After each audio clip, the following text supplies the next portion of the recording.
En vrai, ok, oublions toute cette storyline. Il faut pas que le démon perde en fait. Mais je vois pas comment le roi Ben Salman, avec ses 500 millions de dollars dans son sac qu'il offre à Vince McMahon, comment il a pas envie de voir un Reigns contre Lesnar pour le titre universel en fait. Je veux que... Démerdez-vous.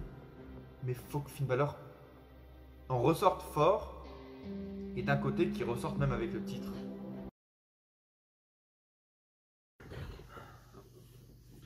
Je vais mettre un deuxième serre-tête pour être sûr de ce que je dis, tu vois. Pour que ce soit vraiment logique et que je sois bien concentré quand je le dis, voilà. Deux serre-têtes, histoire de... Ok. Bon. Bon, bah c'est devant moi, l'image elle est devant moi. Les gars, Finn Balor n'est pas champion universel. Les gars... Bon. Finn Balor n'est pas champion universel. C'est sûr en fait, c'est officiel. Et donc, ça rejoint ma dernière vidéo. Qui est le fait qu'il ne sera jamais champion dans le main roster. C'est officiel, c'est sûr. Bon, ça, c'est chiant, tu vois. C'est vraiment, ça me casse les couilles. Il va retourner dans le main roster, il va affronter Shinsuke Nakamura, Apollo Crews. Oh, trop bien, des matchs 5 stars. Ça, quel plaisir. Ah, en Arabie Saoudite, ça, quel plaisir, Nakamura, Finn Balor. Oh putain, il tire trop bien bouquet d'arène, je sais pas ce que tu dis. Voilà, donc il va y retourner faire des petits trucs pour les fans hardcore de WWE. Ils vont dire, oh, ils vont kiffer Nakamura Balor, ça va être trop bien pour les mecs voilà, qui ont deux de QI. Mais bref, Finn Balor n'est pas champion universel et du coup, ça nous prouve que c'est une merde, que le démon a perdu ce soir face à Roman Reigns. Mais au moins, je suis énervé sur ça, mais au moins, j'aurais bien rigolé. J'aurais bien rigolé. Il s'est fait posséder. Qu'est-ce qui se passe? T'es en crise d'épilepsie, mon pote? Qu'est-ce qui... Je vous jure, ils sont tellement forts. Comme je l'ai écrit sur Twitter, sur Insta, j'étais énervé. Mais je rigolais en même temps. C'est la sensation, mais que VV pour me faire ça, tu vois. AEW, ils en sont pas capables. AEW, quand ils font leur truc, match extrême, barbarian match, là, les cordes qui explosent, ça me fait rire. Et d'ailleurs, en parlant de la AEW, soyez prêts. Vendredi ou début de semaine prochaine, vidéo sur la All Elite. Tout le contraire de ça, tu vois, on va parler des trucs positifs. On va peut-être parler justement de John Martin, on va peut-être parler des stipulations à la All Elite. Mais soyez prêts, petite vidéo spéciale sur la preview, analyse, oh là là, ça va être incroyable. Soyez prêts. La vidéo, c'est concrétisé. C'est pas un pro WWE objectif, c'est faire la situation. Et c'est ridicule. Mais là, je suis énervé, c'est ridicule, et je me marre en même temps. La corde, elle a lâché. La corde, elle a lâché. C'était putain de stylé. J'adore la musique en fond, le mec. Oh, possédé. C'est un démon, le mec, inarrêtable. Ce qui devait être de base. Un démon, il détruit Roman Reigns à travers la table. Il détruit les Usos, incroyable. Deuxième vie, alors qu'il en a pas besoin parce que c'est le démon et qu'il est indémontable. Il est tu vois, il est imbattable normalement. Mais bon, c'est bref. Il pète la corde, il est possédé, il a une crise d'épilepsie. Crise d'épilepsie, le démon. Bon. J'aurais mais tellement ri, mais ça m'a... Oh putain. Et sur le coup, je vais vous le dire, tu sais quoi? Je vais vous le dire. J'y croyais fort. Sur le coup, j'ai kiffé ce segment. J'ai trop kiffé ce segment. C'était ahurissant. Ça n'avait aucun sens. Mais d'un côté, si c'était pour expliquer Finn Balor champion, bah nique sa mère, j'y vais. Je crois en Finn Balor champion. En démon. Et pas le Demon King, juste le démon. Non mais j'ai cette image, mais c'est comme ça, mais à quel moment? Encore une fois, ça nous explique que la WWE n'avait vraiment aucun projet en Finn Balor. Ça nous confirme ça, ça me confirme ce qui était dit dans ma dernière vidéo sur Finn Balor que je vous conseille d'aller voir parce que c'est une vidéo prédiction de ce match, mais analyse un peu de la situation de Finn Balor et de ce qui va devenir Finn Balor. En fait, maintenant c'est un spoiler, donc je vous conseille d'aller voir la suite de Finn Balor. C'est dans ma dernière vidéo, 11 minutes de pur bonheur. Allez voir ça. Bon, du coup, on se retrouve le lendemain parce qu'il commençait à faire un peu trop nuit. Et puis que voilà, j'avais simplement plus le temps, les gars. Bon, pour être sur un aspect plus sérieux, en vrai, ouais, ce match était bon parce que c'était simplement aussi le seul match extrême du show. qui s'appelait Extreme Rules, tu vois. Et là, on en vient aussi, voilà, au problème principal que j'ai développé dans les 10 premières minutes. Je vous conseille aussi d'aller voir ma vidéo pronostic, c'est là où j'ai développé un peu le point de problème actuel des pay-per-view, des shows, c'est que le thème n'était pas du tout en rapport avec les matchs et que les matchs n'étaient pas du tout bookés en rapport avec le thème. Et j'étais un peu plus investi dans ce match parce que c'était le match qui était un peu le plus extrême. C'est le seul qui avait une stipulation, simplement. Même si, voilà, à un moment donné, j'ai envie de te dire, les trucs extrêmes, c'était les candlesticks qui ont été utilisés 5 fois. Les 5 candlesticks de Balor, le mec a créé un truc incroyable, ils l'ont utilisé une fois. Le rapport, tu vois, pourquoi vous l'utilisez une fois? Vous pourriez être un peu plus inventif. Et le masque, Roman Reigns, le truc extrême maintenant, c'est le Covid, tu vois. Le truc extrême, simplement le Covid. Oh putain, je vais mettre mon masque. C'est super bien. Par contre, bravo, parce que c'est en rapport avec carrément le perso de Reigns qui se protège. Et peut-être que c'est même personnel, tu vois, il veut se protéger quand il va dans les lieux publics. Incroyable. Et si c'est pas ça, c'est un sacré détail. Et là, on peut applaudir WWE. Bravo, parce que putain. Et bravo, le mec catch avec un masque, quoi. Putain, c'est incroyable. Bref, ça c'était cool. Et puis j'ai observé beaucoup, tu vois, l'allure du personnage Finn Balor pendant ce match du Demon King. Finn Balor qui était beaucoup moins impressionnante au niveau de l'entrée, au niveau du personnage, quand c'est déjà la 4e fois que tu le vois en 2 semaines, tu vois. Là, c'est déjà la 42e apparition de Finn Balor, la 39e entrée depuis 3 semaines. Pourquoi vous l'avez montré 10 fois en fait, avant?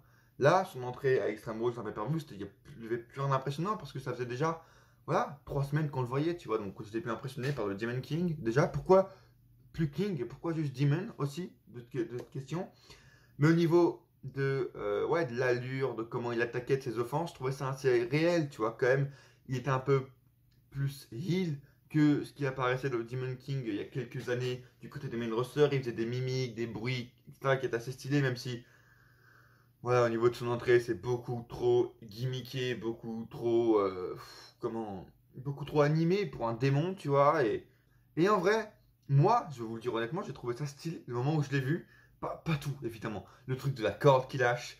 À quel moment tu vas me faire croire que cette putain de corde, elle, elle fait le personnage de Demon King, normalement, n'est pas, tu vois, inarrêtable, n'est pas déstabilisable. Juste, il tombe de 30 cm, le mec est déstabilisé, il sait plus où il est. Mais de quoi on parle? On parle de Demon King. Et puis, au bout d'un moment, t'as des mecs qui font des superplex. Ils ont dû faire dans ce match aussi des superplex de la 3e corde. Il se relève à 2, tu vois, tranquille, il se relève 10 secondes après. Qu'est-ce qui s'est passé? Pourquoi il est déstabilisé de chuter de la 3e corde? Mais ce qui m'énerve là-dedans, c'est qu'encore une fois, en fait, j'arrive pas à mettre dedans parce que je sais très bien, comme pour Extreme Rules 2010, Hell in a Cell, pardon, 2019, comme pour 20 000 autres choses, comme pour le personnage de Lily pour Alexa Bliss, comme plein de trucs. On n'aura pas d'explication à ce truc. On n'en aura jamais aucune. Pourquoi la corde a lâché? Qui l'a fait lâcher? C'est le Demon King? La puissance du démon? Qui a fait lâcher la corde? On n'aura jamais la question. Pourquoi? Parce que simplement, les amis, il y aura la draft. Dans quelques jours, il y aura la draft. Au niveau de SmackDown et au niveau de Raw. Et également, ce pay-per-view étaye le fait qu'on a besoin d'une draft parce que rien n'a de sens. Parce que les rivalités tournent en rond depuis des mois. Et bref, la draft arrive. Et d'ailleurs, en parlant de draft, un peu comme la vidéo, allez vite, soyez prêts. Attendez la fin de la vidéo. Attendez la fin de la vidéo, on va essayer de pronostiquer, on va essayer d'avoir des... Can you hear it? Pour la draft 2021, ça quel plaisir! Oh oui, ça quel plaisir! Et donc le seul moyen qu'ils avaient de rendre ça crédible aux yeux du monde, en fait, c'était de faire gagner Finn Balor. Parce que peu importe comment il aurait gagné, tu vois, si Finn Balor serait champion universel aujourd'hui à l'heure où je parle, il n'y aurait plus aucun problème. Tu vois, en fait, on aurait retenu ça de manière positive. On aurait retenu ce truc ridicule là, de possession, de corde qui se pète et qui sera évidemment pas expliqué. Il tourne de la corde, mais on aurait retenu ça de manière positive. Parce que Finn Balor, on s'en bat les couilles, il est champion, tu vois. Un peu comme Extreme Rules 2019. Hell in a Cell, pardon. Qu'est-ce que j'ai avec Extreme Rules? Cette soirée m'a marqué tellement c'était peu extrême, tu vois. Bref. Et en parlant de ça, justement, maintenant Finn Balor a chopé une maladie, un syndrome plus mortel et plus virulent que le Covid à la WWE. Ça s'appelle le syndrome de Finn. Ça s'appelle le syndrome Hell in a Cell 2019 Rollins contre The Finn. L'accident de trop pour Finn Balor, qui se résume à... C'est fini pour lui. Il ne sera plus jamais dans le main event. Regardez le Fiend, syndrome du Fiend. Il s'est passé quoi? Il s'est plus jamais rien passé. Le mec a commencé à faire le truc avec Alexa Bliss, il a commencé à je sais pas quoi. Les gars, j'ai même pas suivi pendant ce moment-là, mais quoi? Alexa Bliss, il a commencé à prendre possession d'Alexa Bliss. Justement, on en revient à la possession. Et après, il a perdu et il s'est fait virer, les gars. Bray Wyatt, viré. Vous pensez qu'il va se passer quoi avec Finn Balor? Il y a un personnage démoniaque. See you in hell. Le gars, le seul truc qui était démoniaque et qui marchait chez VVE et qui marchera jamais, c'est l'Undertaker parce que c'est Vince qui l'a créé. C'est tout. Maintenant, c'était l'accident de trop. Bonne chance à Finn Balor dans un putain de mid-card à SmackDown ou à Raw en parlant de draft. Bye. See ya. See ya. Bye. D'ailleurs, en parlant de draft, n'oubliez pas, draft à la fin de la vidéo. Draft. Soyez prêts. Après, dites-moi dans les commentaires, peut-être que vous pensez absolument pas la même chose et c'est possible que voilà, vous pensiez que c'était cool, c'était sympa et que au final, de toute façon, même s'il n'est pas champion, et même s'il aurait été champion, ce segment était pourri, ou que même s'il n'est pas champion là, il peut se ressoulever après. Peut-être que pour vous, ça n'a rien changé. Donc dites-moi dans les commentaires, donnez-moi votre avis, si pour vous, vous trouvez ça légitime en fait. Si vous avez trouvé ce segment légitime et si vous n'êtes pas, voilà, si vous dites que peut-être il y a un espoir pour Finn Balor. En tout cas, moi j'en vois 0. Eh les gars, on rigole sur ça, mais regarde.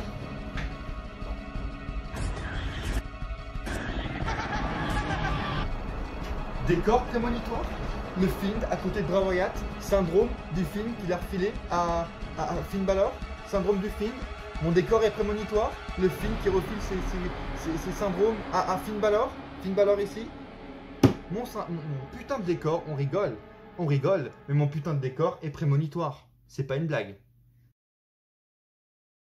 Finn Balor va être du côté de Raw, et c'est ce que ce pay-per-view du coup a fait ressortir, c'est l'autre point que je voudrais vous présenter, c'est que il démontre vraiment qu'on tourne en rond et que tout ce qui se passe en fait ces dernières semaines, ça n'a aucun sens et que voilà, ça nous montre que Charlotte Flair, pourquoi elle a été championne, pourquoi Rhea Ripley n'est pas championne, tu vois, qu'est-ce qu'elle a de plus que Rhea Ripley pour être championne, pourquoi Becky Lynch est heel aussi, ça n'a, enfin, tu vois, moi j'arrive pas du tout à accrocher au personnage de Becky Lynch.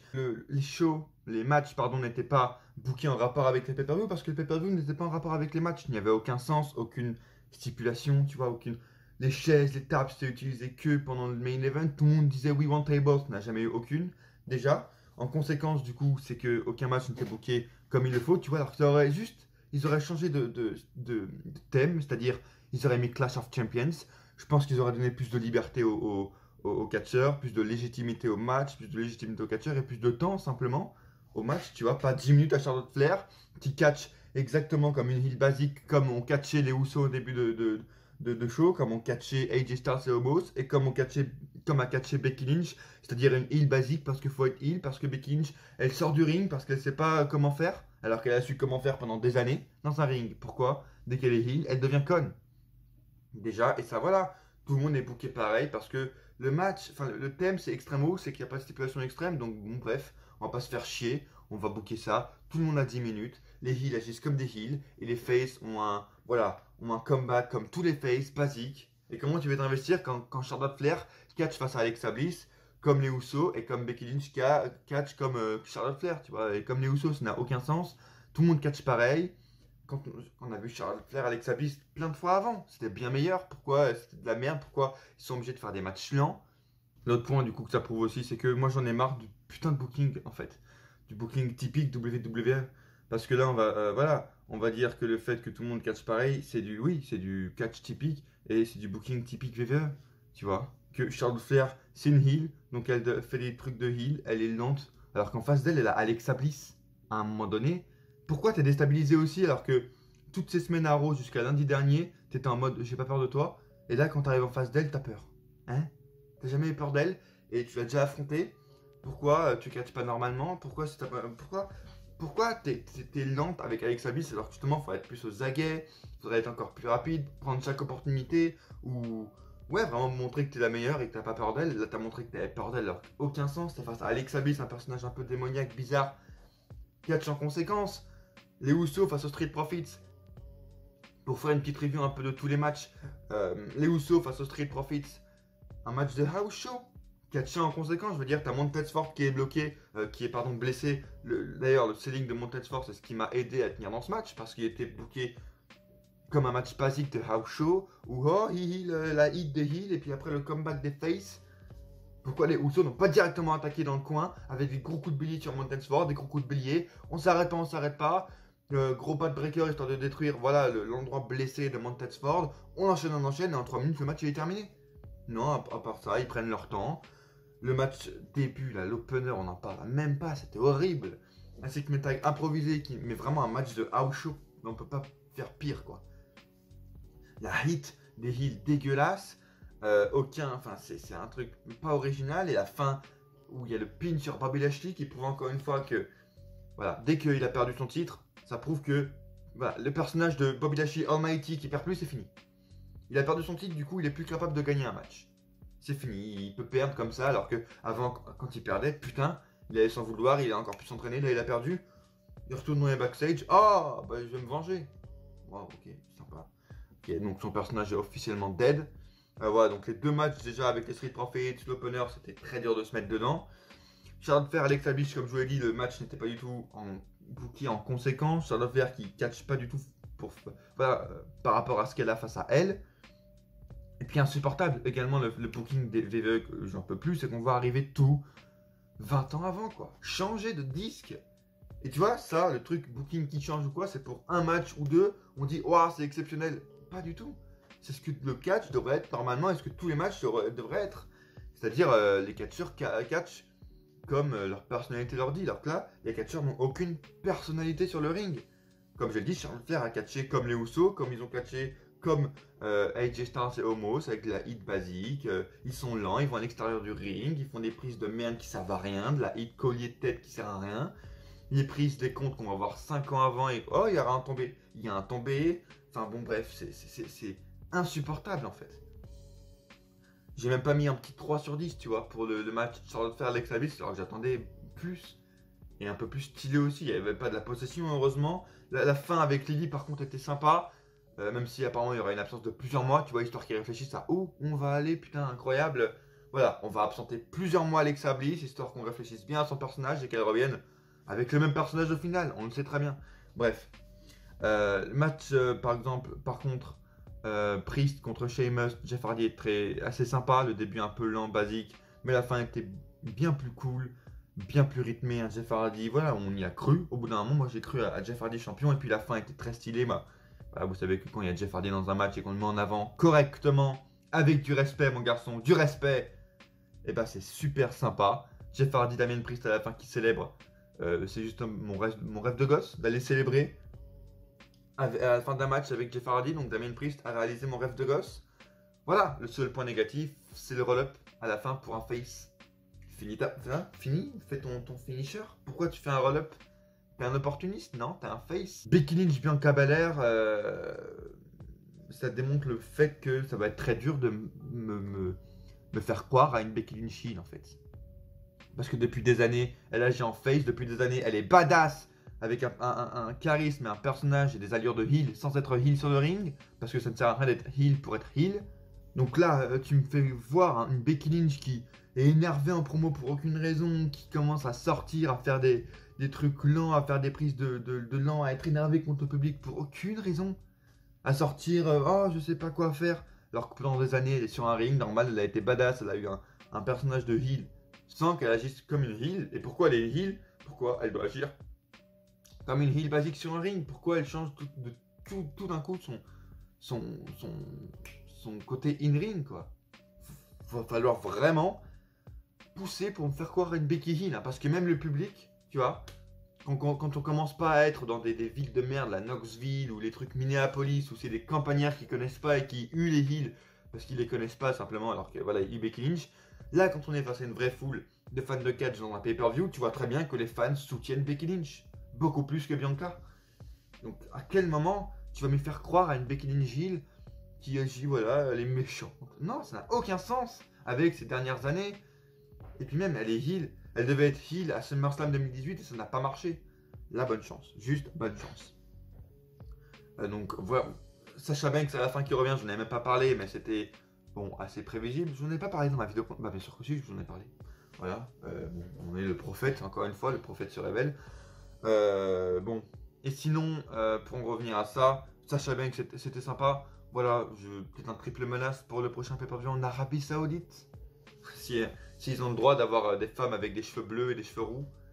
S'ils ont le droit, hein. Et une noire aussi, ça, putain, c'est pas sûr. Bref, au prochain pay-per-view qui sera disponible pour les femmes, on va dire. Sinon, ouais, très hypé pour voir ce qui va se passer avec Sasha Banks, Becky Lynch, Bianca qui va sûrement être draftée du côté de Raw, ça va nous faire du bien. Et en parlant de draft, d'ailleurs, restez bien jusqu'à la fin de la vidéo, il est possible qu'il y ait Une petite affaire en rapport avec la draft. Restez bien jusqu'à la fin de la vidéo.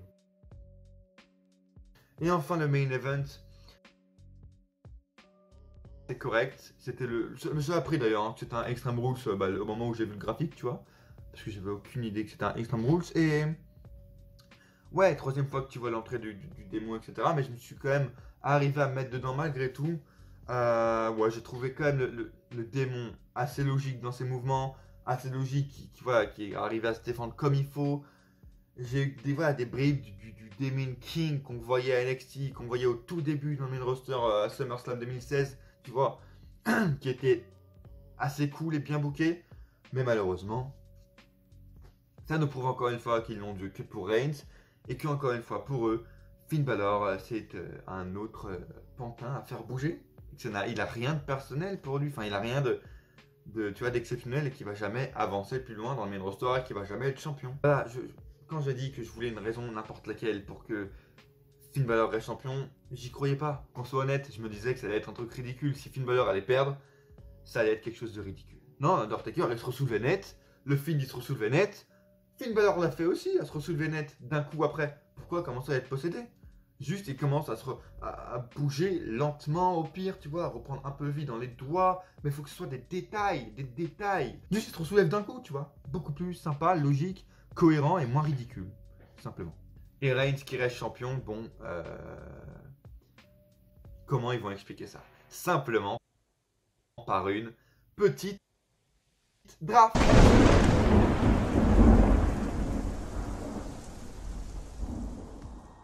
Je vous en parlais tout à l'heure, je n'ai absolument pas le temps de vous booker quelque chose en rapport avec la draft. Mais ce qu'on va faire, les gars, c'est qu'on va donner la chance à certaines cartes, au karma, tu vois, de nous donner les pronostics de la draft 2021. The dream can hear it. Ambiance. On a mis la petite lumière pour se mettre bien. Je me dirige vers là-bas. Et vous savez très bien ce qu'il y a derrière cette télé.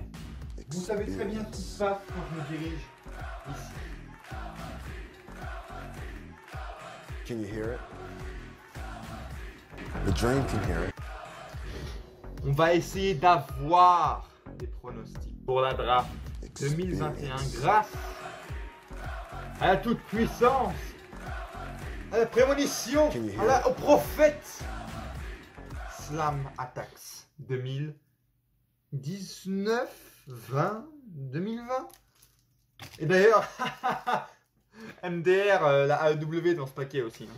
On va voir ce paquet. Est-ce qu'il y aura plus de mecs de All Elite dans ce paquet que de mecs VVE? Velveteen Dream. Ouais, c'est parti. On perd pas plus de temps. Let's fucking go. Qu'est-ce qui va se passer pour la draft 2021? Est-ce qu'on va avoir des débuts? Est-ce qu'on va avoir des retours? Ça se dit tout maintenant. Shotzi Blackheart. C'est quoi en fait? On va savoir. En fait, je vais vous dire chaque superstar, parce que je pense où elle va aller, et peut-être que même des superstars qui seront là, qui sont tous ces VVE, ça va peut-être un signe qui vont être à l'élite. Les Slam Attacks, putain de prémonitoire, vous le savez, regardez juste ma dernière. C'est Natalia, j'avais pronostiqué Natalia pour je sais plus quoi. Soit de la carte, va sûrement partir du côté de Raw, je le prédis. Fandango. On parlait de prémonition. AEW pour Fandango, AEW avec Tyler Breeze, incroyable. Ravashing Recruit, je pense pas qu'il va faire grand chose à l'heure actuelle. On a Samoa Joe, et c'est prémonitoire. Samoa Joe du côté des main roster qui a dû abandonner son titre pour blessure. Samoa Joe. Samoa Joe, de retour dans le main roster, la draft NDR, draft des mecs de NXT. Samoa Joe, il restait 2 mois à la NXT. Drew McIntyre. Drew McIntyre, c'est simple, il y a 2 options. Il turn du côté de Raw pour le titre US, ou départ du côté de SmackDown, face. En tant que face, je pense plus vers la deuxième option. Pourquoi? Parce que je crois que du côté de Raw, c'est mal parti. Biggie contre Drew McIntyre. Crown Jewel. Je crois que c'est mal parti pour McIntyre, donc du côté de SmackDown, mon petit McIntyre. Et le titre de SmackDown, encore une fois, prémonitoire, Becky Lynch, Sasha Banks. Rhea Ripley peut-être du côté de SmackDown. Bref, deuxième paquet, on n'a pas fini, deuxième paquet les gars. On a l'attitude adjustment de John Cena, on s'en bat les couilles. John Cena, il est part-timer. On a Andrade Cien Almas, Andrade El Idolo du côté de AEW. Est-ce que ça prémonit? Pronostic? Prophète? Un titre? All Elite? Peut-être? TNT? Jack Gallagher, on en parlait. Malheureusement, il a un peu subi du fucking speaking out. Mais peut-être quelque chose pour Jack Gallagher à la suite. On a Edge. Edge qui a pris une petite pause, sûrement jusqu'à au Rumble. Raw pour Edge? Raw. Les gars, pronostic pour Edge. Monday Night Raw.